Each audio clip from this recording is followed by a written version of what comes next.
the work we do is such high stakes, we become blind to it. We just normalize it. Yeah, we come to work, we do safety critical stuff, we go home, we have dinner, we go to bed. We become complacent.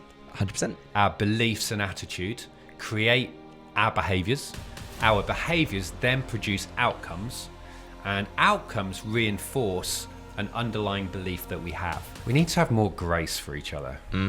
We just need to understand that oftentimes there's things going on beneath the surface that we don't see in our colleagues. Yes. It's a colleague that we work with. It's somebody in the industry who's gotten up this morning, perhaps at an unreasonable hour, to go in and to facilitate us moving around the world, to see people do things. And each one of those elements is a human being doing their best to stop an issue from happening. Yeah, really. And when you see that Swiss cheese as a teammate and a colleague, the engineer who dispatched the aircraft passed that baton over to the pilot who spoke to the air traffic controller who passed, and it goes on and on and on. Yeah. It brings a new dynamic. It's no longer an abstract model that was brought up and came up with. Instead, really reflects our everyday lives. The people that we stand next to they've got our back.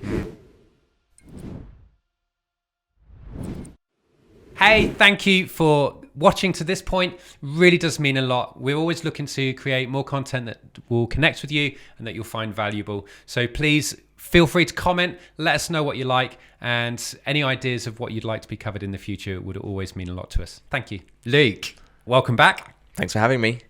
And we're going to talk about a picture and a quote that we've started putting into a lot of our courses. Specifically when we're talking to people in our industry around about, following procedures, doing the right thing. But I really want to make this personal, and I want to, because we've heard it all before. We've heard I should work in accordance with, I should always do the right thing, I should always have the approved data. And I think sometimes we can lose the personal edge, the emotion out of it. Yes. We have such an impact in what we do in aviation that the work we do is such high stakes. We become blind to it. We just normalize it. Yeah, we come to work, we do safety critical stuff, we go home, we have dinner, we go to bed. We become complacent. 100%.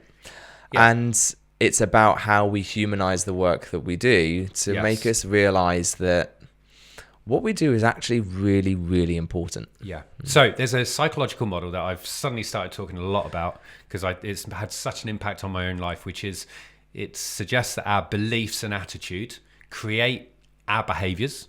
Our behaviors then produce outcomes, and outcomes reinforce an underlying belief that we have.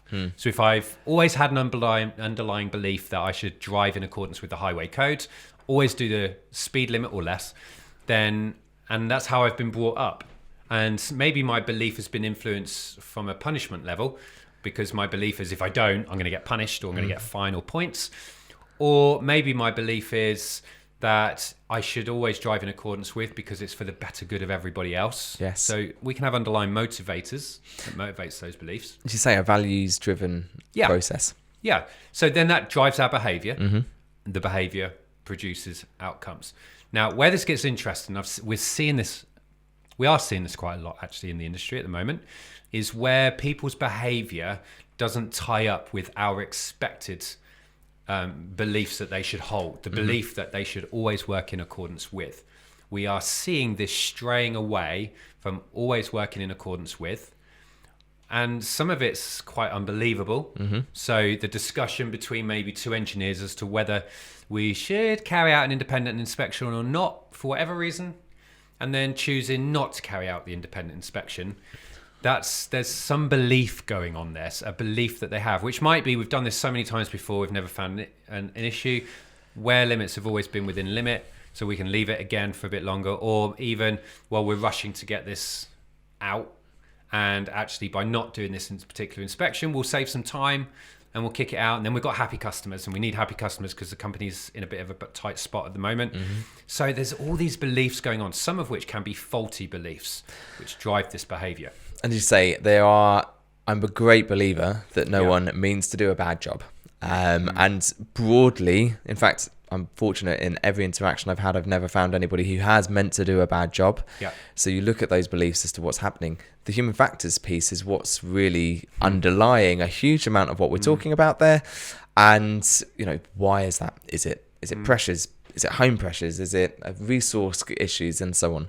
Because I know if I've always driven my car in accordance with the highway code, if I have a phone call that says, Sam, you've got to get back to where you live as quickly as possible because your youngest child has been rushed into hospital. Yes. I know, even though I've got an underlying belief I should always drive in accordance with, in that moment, because of the situation, I'm going to be feeling stressed, under pressure, distracted, probably lack of communication with my wife. Yes. Because the phone's gone dead.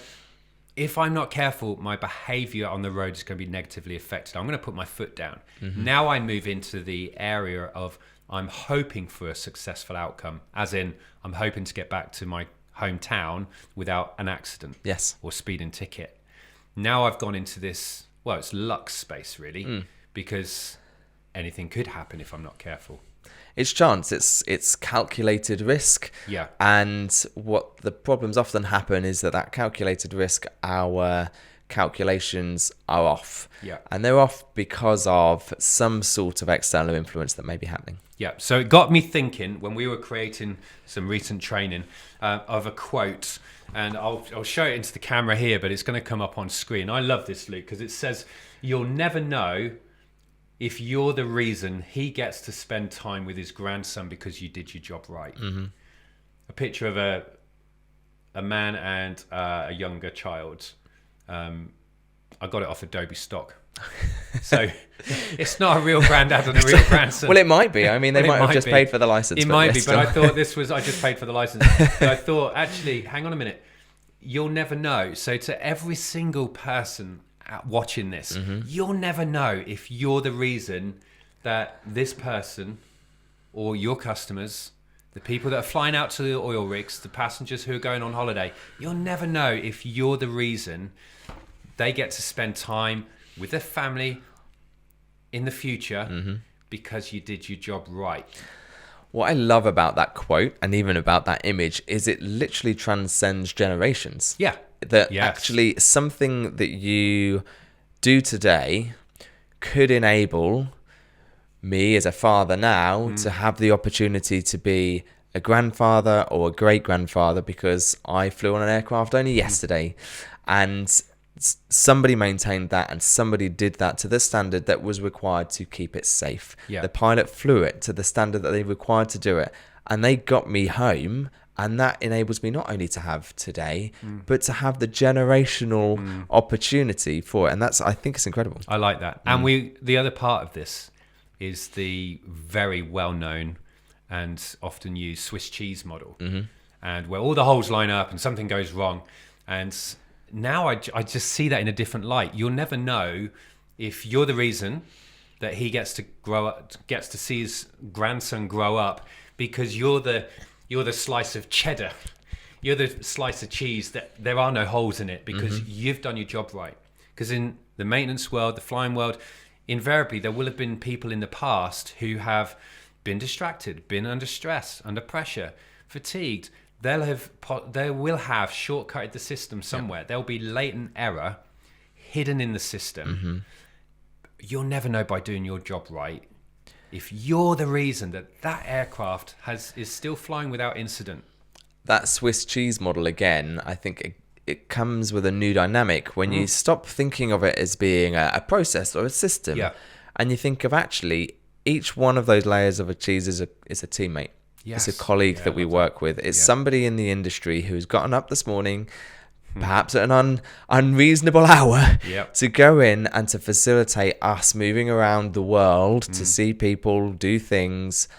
And each one of those elements is a human being doing their best to stop an issue from happening. Really. And when you see that Swiss cheese as a teammate and a colleague, the engineer who dispatched the aircraft passed that baton over to the pilot who spoke to the air traffic controller who passed, and it goes on and on and on. It brings a new dynamic. It's no longer an abstract model that was brought up and came up with. Instead, really reflects our everyday lives. The people that we stand next to they've got our back to help stop our mistake from making it to the next level in the same person as the next person on the line has got theirs and has got theirs and has got theirs. And it's about us all collaboratively doing the best that we can for the next person that we're passing the baton, is to set them up to succeed, and so on. And that, I love that. I think that actually we need to have more grace for each other. We just need to understand that oftentimes there's things going on beneath the surface that we don't see in our colleagues, and our colleagues could this could be a situation going on in their lives where they've not talked about it, and actually that's led to a behavior that isn't normal. It's not their character, but they've been negatively influenced, whether they've known it or not.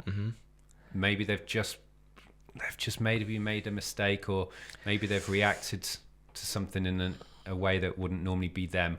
Actually, it's having that grace for each other. But again, it comes from self-awareness.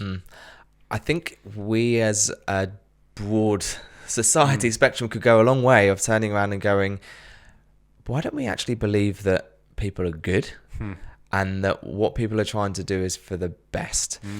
That we're so fast to jump on the mistake, the issue, the problem that's there. I've got a colleague who I work closely with, and she'll always talk about celebrate the success.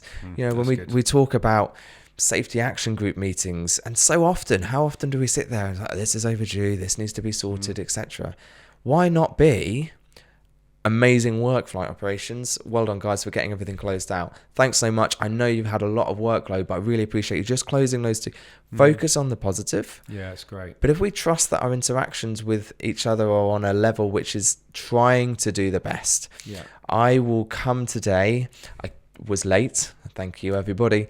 But I was late because of a whole host of reasons that came through, and I'm forever appreciative of an approach that says, thank you for being here, I completely understand, as opposed to, I love that. Don't see the negative, see the positive, and actually see it more and more. You trust that interaction is not because someone's trying to have a dig or have a go, but because they're going through something.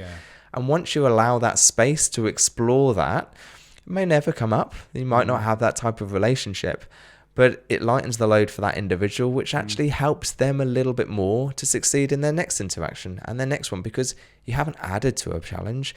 You've given space to recognize we're just doing the best that we can. It gives them that opportunity to succeed in the next iteration, the next interaction they have. Yeah, very good. So I think, just people remembering, actually, by doing your job right, you'll never know who's growing up. You'll never know what incident or accident you've helped to avoid because you've done your job right.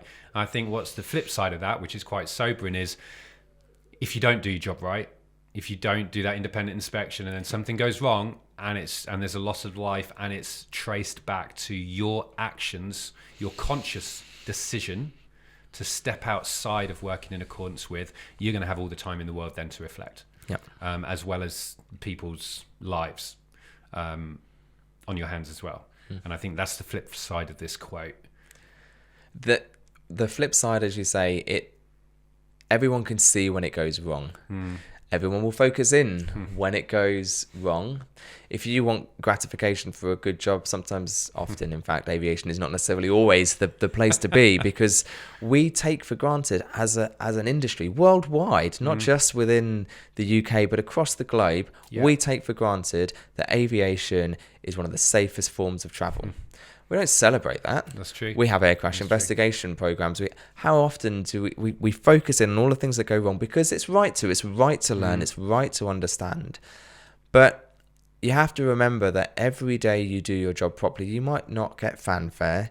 You might not get the recognition that really every one of us deserves. But instead, you'll go home and you'll have done a job which enables that person to have children, to have grandchildren, and to have all of this positive impact, because you went to work today, you took a moment, you paused, and you did it. You did that right. Yeah, it's good. Again, professionalism and airmanship. It's kind of a silent satisfaction, isn't it? It's unspoken gratitudes that you've done your job right. And therefore, you don't know whose lives you've affected in a positive way. Yes. And they'll never know either. No. Because they take it for granted. No. All right, great. Luke, thank you. See you on the next time. See you next time.